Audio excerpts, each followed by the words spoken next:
Hello, children of Glasgow. I am Barry Hutchison, author of the Beaky Malone series of books, as well as some other books. I'm sitting here in my office. Today it's pouring with rain. I live up in the Highlands where it always rains, pretty much non-stop. So I'm sitting here in my office doing some writing, and I thought I would stop for a minute to talk to you about these books. Beaky Malone, Weirdest Show on Earth, and no, wrong one. Beaky Malone, Super Creepy Camp. Two books which I believe are part of the Glasgow Loves Reading Challenge, which is going on at the moment, which you are involved in. So I thought I would read you a little bit from one of the books. I'm going to go for this one, which I think is the last book in the series. There are 4 books. First one is called Beaky Malone, World's Greatest Liar. Second one is called Beaky Malone, can't remember, something about a school trip. Maybe something for you to find out. Third one is Super Creepy Camp.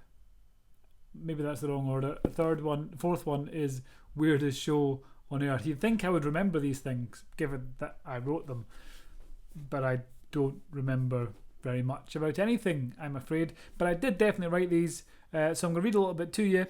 If you don't know, Beaky Malone is this character here. In book 1, World's Greatest Liar, he enters a machine in a strange little shop, and the machine is supposed to fix it so that he can never tell lies. Prior to that, he lied constantly. This book just hit me in the face. That was an act of assault. It will be punished accordingly. But yeah, prior to that, he lied all the time. He goes into a machine in book 1. When he comes out, he can no longer tell a lie, and it basically destroys his life. So I'm going to read a little bit to you, and then we're going to play 2 truths, 1 lie. That's what it's called, I think. Yes, I'm going to give you 3 statements, 2 of which are true, 1 of which is a lie. I'm going to pause, or you're going to pause, because I could freeze like that, but it won't be very convincing. And then you're going to figure out which of the 3 statements is the lie and which is the truth. There is no prize for winning, apart from just the sense of satisfaction you will get from being right. Okay, so without any further ado, let's read a little bit from Beaky Malone, Weirdest Show on Earth. Bit of a background on it. Beaky has, prior to losing his ability to lie, he entered a competition, a TV pet talent show contest, where he filled in the application form. He lied on it. He said his dog over here, Destructo, could ride a bike. He can't. But in this bit I'm going to read, Beaky attempts to teach Destructo how to ride a bike. If you are sitting comfortably, I shall begin. Next morning, I stood in the garden, yawning and trying to remember how my eyes worked. Destructo sat on the grass in front of me, his head cocked quizzically to one side.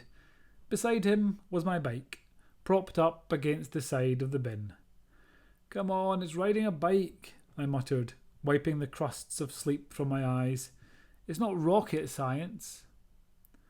By the time we'd got home last night, and had all listened to Mum ranting about Mrs. Green, Evie, Wayne, and anything else that came to mind, it was too late to start Destructo's training. Instead, I set my alarm for 5 a.m, thinking I could spend half an hour or so showing Destructo the basics of riding a bike, then leave him practicing, while I went in and had breakfast. In the cold light of day, although technically it was still pretty dark, I could see it wouldn't be quite so simple. The only interest Destructo had shown in the bike so far was right after I'd propped it up, when he'd peed on the pedals. I pointed to the saddle. On, I instructed, in what I hoped was a commanding tone. On the bike. Get on. Get on the bike. Bike. On. Get. The. Oh, come on. For the 3rd time since I'd come outside, I took hold of the handlebars and ordered Destructo to watch closely. He wagged his tail as I very deliberately swung my leg over the bar and slid back onto the saddle. See? Easy.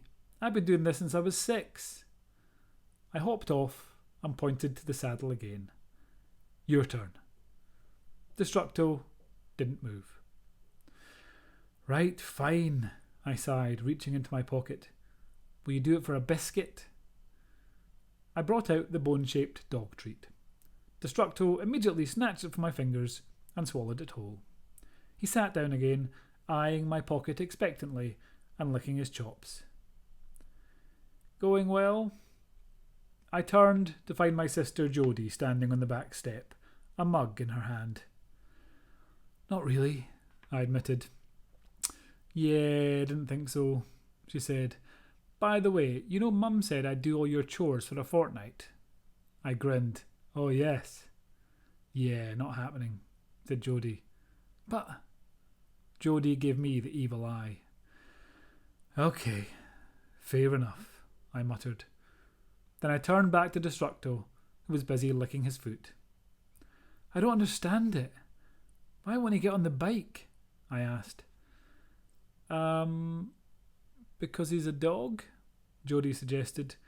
They're actually pretty renowned for not getting on bikes. I even tried to bribe him with one of these, I said, taking another biscuit from my pocket. Destructo immediately jumped up and gobbled it. That does it, I said. I'm lifting him on. Good luck with that, said Jodie. I tried to wrap my arms around Destructo, but my hands didn't quite meet in the middle. Right, I'll just... I grunted, trying to get a proper hold on him. Maybe this way will... An enormous pink tongue slobbered inside my ear. Ah, cut it out, I said, turning to try to heave him over my shoulder. I felt a sudden rustling in my pocket and looked down to find Destructo wolfing down the rest of the biscuits. Hey, get off, I said, putting him down. Destructo crunched happily on his stolen treats. Well? Asked Jodie. How did that go, do you think? It could have gone better, I admitted. Still, at least he didn't try to eat the bike. There was a bang as Destructo sunk his teeth into the front wheel. I sighed. He's trying to eat the bike. And I shall leave it there. So that is Beaky Malone, the weirdest show on earth, book 4 of the Beaky Malone series. If you read them, I hope you enjoy them. Illustrated by the amazing Katie Abbey, who's got illustrations on pretty much every page, multiple little illustrations. There's Destructo eating the bike, in fact, and Beaky trying to wrestle him on. So there we go. That's Beaky Malone. Now it is time for 2 truths, 1 lie. 3 statements. Here they come, and then you guys are going to pause. You're going to talk amongst yourself if you want. It's up to you. And then try and decide which you think is the lie and what you think is the truth. That's the game. Here we go.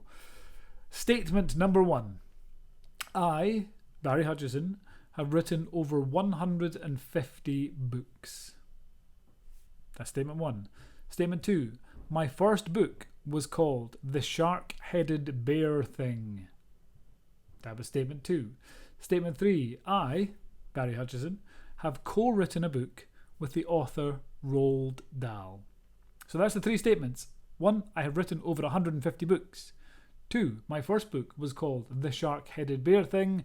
And 3. I have co-written a book by Roald Dahl, or with Roald Dahl even, author of Matilda, James and the Giant Peach, Charlie and the Chocolate Factory, all those, you know them. So those are my 3 statements. Now pause and talk amongst yourself, decide which of those statements is a lie, and I will be right back when you press the button again. Until then, I'll just kind of wait here.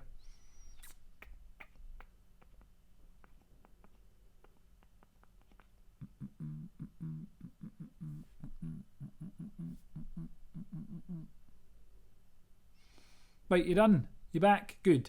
Okay, I can now exclusively reveal that if you said I have written over 150 books was the lie, you're wrong. I'm sorry.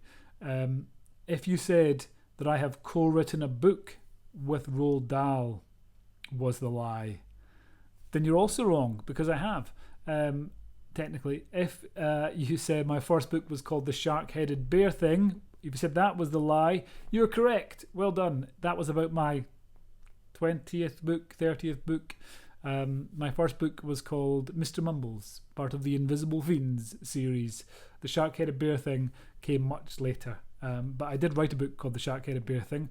I also co-wrote a book with Roald Dahl. Technically, I wrote a book called George's Marvellous Experiments, which is based on Roald Dahl's George's Marvellous Medicine.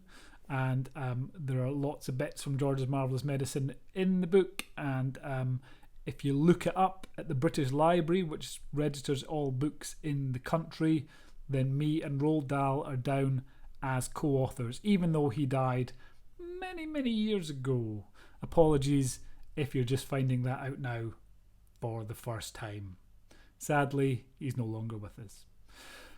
Thank you for listening. Hope you enjoy the Beaky Malone books and any other books that you're reading as part of the challenge. You know, I think it's great to run these challenges. It's great to read as much as you can and have fun. And hopefully, once all this coronavirus nonsense is over, I can pop down and see you and talk to you properly. Bye for now.